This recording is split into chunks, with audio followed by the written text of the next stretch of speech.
કોઈ દર્દી હોય ગમે એના ઓપનિંગ કરાવો. ભારત માતા કી અમને ચૂંટાયેલાને એક પણ આમંત્રણ નથી આપવામાં ચૂંટાયેલા આ રોગી કલ્યાણ સમિતિના સભ્યને આમંત્રણ નથી, મને આમંત્રણ નહીં અને એક કોઈ ચૂંટાયેલા નથી એને બધાને આમંત્રણ આપે. નમસ્કાર મિત્રો, બગસરા સિવિલમાં જોરદાર બબાલ. બગસરા સિવિલમાં ભારતીય જનતા પાર્ટીના નેતાઓ કેમ ભોઠા પડ્યા? ધારાસભ્ય હોય, સાંસદ હોય તો બરોબર છે, પરંતુ જિલ્લાનો હોદ્દો ધરાવતા હોય એ પણ સરકારી હોસ્પિટલમાં પહોંચીને રિબિન કાપશે, ઉદ્ઘાટન કરશે. આમ આદમી પાર્ટીના કાર્યકર્તાઓએ, નેતાઓએ શું કર્યું? વિસ્તારથી વાત કરું તો બગસરા સિવિલમાં ડાયાલિસિસ સેન્ટરનું ઉદ્ઘાટન હતું. જોકે આ ઉદ્ઘાટન પહેલા એક પત્રિકા પણ વાયરલ થઈ હતી. આ પત્રિકામાં ધારાસભ્ય જેવી કાકડિયાનું નામ હતું અને આ સાથે જિલ્લા પ્રમુખ અતુલભાઈ કાનાણીનું નામ હતું. જેવી કાકડિયા ધારાસભ્ય છે એ આવે, સવાલ ન થાય. સાંસદ હોય એ આવે, સવાલ ન થાય. તાલુકા પંચાયતનો પ્રમુખ હોય, જિલ્લા પંચાયતનો પ્રમુખ કોઈ ગ્રાન્ટ આપી હોય તે પોતે આવે, સવાલ ન થાય. પરંતુ જેની પાસે સરકારી હોદ્દો નથી, સંગઠનનો હોદ્દો છે, એ વ્યક્તિ ત્યાં પહોંચે અને ઉદ્ઘાટન કરવાના હોય તો પછી શું થાય વિરોધ. અને એવો જ જોરદાર વિરોધ બગસરા સિવિલમાં થયો છે. આમ આદમી પાર્ટીના બગસરા તાલુકા પંચાયતના પ્રમુખ રમેશભાઈ સતાસિયા સહિતના તેમના આગેવાનો, કાર્યકર્તાઓ ત્યાં પહોંચી જાય છે અને પછી વિરોધ દર્શાવવામાં આવે છે. વિરોધ તમે જોયો, પરંતુ ત્યારબાદ તેમણે શું કહ્યું એ સાંભળો. તેમની પાછળ તેમણે કયા કારણો દર્શાવ્યા એ પણ સાંભળો. બગસરા સિવિલમાં ડાયાલિસિસનું મશીનનું લોકાર્પણ હતું અને એ લોકાર્પણમાં કોઈ એક પાર્ટીને એટલે ભારતીય જનતા પાર્ટીના બધા કાર્યકર્તાઓને આમંત્રણ આપવામાં આવ્યું અને એના હાથે જ ઉદ્ઘાટન કરવામાં આવ્યું. ત્યારે અમે એમને જાણ કરી સરકારશ્રીને અને ડૉક્ટરોને કે આ સુવિધા છે એ સરકારશ્રીએ આપેલી છે, કોઈ પાર્ટી ફંડમાંથી આવેલું નથી. તો આમાં કોઈ પાર્ટી એક પાર્ટીને ન્યાય મળે અને બીજી પાર્ટીને અન્યાય થાય એવું ન હોવું જોઈએ.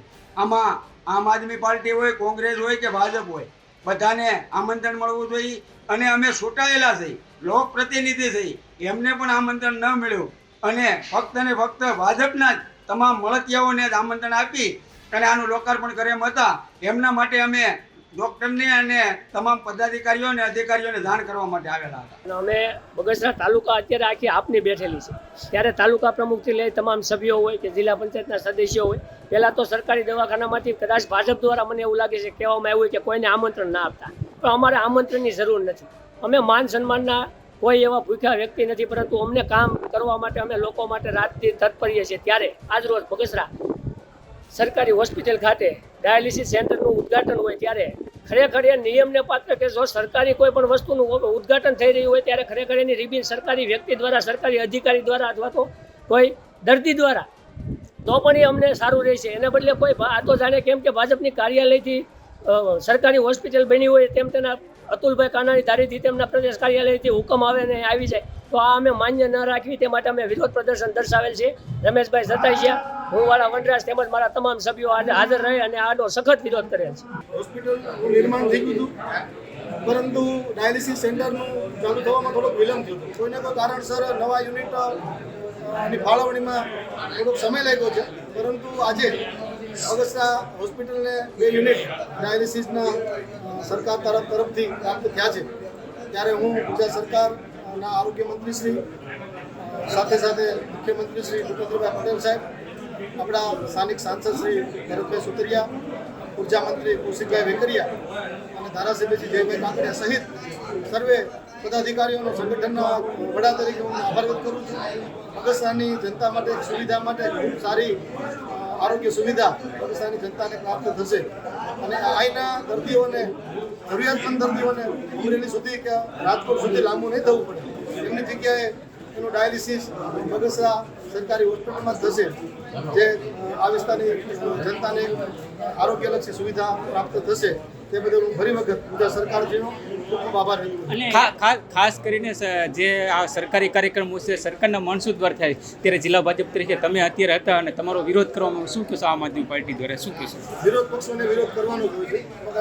સત્તાધારી પાર્ટીએ લોકોની સુવિધાના જે પ્રશ્નો હોય ઉકેલવાના હોય છે ત્યારે આ પ્રશ્ન ભારતીય જનતા પાર્ટીના શાસનમાં ઉકેલાનો છે ત્યારે સ્વાભાવિક છે કોઈને ન ગમતું હોય તો વિરોધ કરે. પણ તમારા હસ્તકથી ઉદ્ઘાટન ન થવા દીધું. પ્રયાસોથી જ આ સુવિધા અહીં પ્રાપ્ત થઈ છે. એમને ખાસ કરીને તમારા હસ્તક ઉદ્ઘાટન ન થયું એના વિશે શું કહ્યું? ઉદ્ઘાટન મારા હાથે હતું જ નહીં. ઉદ્ઘાટન ટેમ્પલેટ જે છપાણું છે નગરપાલિકાના પ્રમુખનું નામ છે. નહીં ટેમ્પલેટ તો ઉદ્ઘાટનમાં કોઈ હોઈ શકે. નગરપાલિકાના ચૂંટાયેલા પ્રતિનિધિ તરીકે નગરપાલિકાના પ્રમુખ હતા અને સ્થાનિક પર આગેવાનો હતા. ધારાસભ્યશ્રી બહાર છે નગરી પણ હાજર રહેવાના હતા. અતુલભાઈ આપણે એક્સરે બનશે એનું છે એક્સરે માટે મારા ધ્યાન ઉપર અત્યારે વાત આવી છે. ધૂળ ચડી ગઈ છે. હા, એના માટે આપણે પ્રયાસ કરીએ વહેલી તકે બગસરાની જનતાને એક્સરેની જે સુવિધા છે ફરી વખત ચાલુ થાય. પહેલા એક વર્ષથી મશીન પડ્યું છે ઉપર. હવે મને બહુ આ વિષય ખ્યાલ નથી પણ આનો પ્રયાસ કરું છું વહેલી તકે ચાલુ થયો પ્રયાસ કરાવું. ડૉક્ટરનો ઘટશે આ બાબતે એ વાત થઈ છે. અગાઉ અમે 7 તારીખે મુખ્યમંત્રીશ્રીને રૂબરૂ મળ્યા હતા.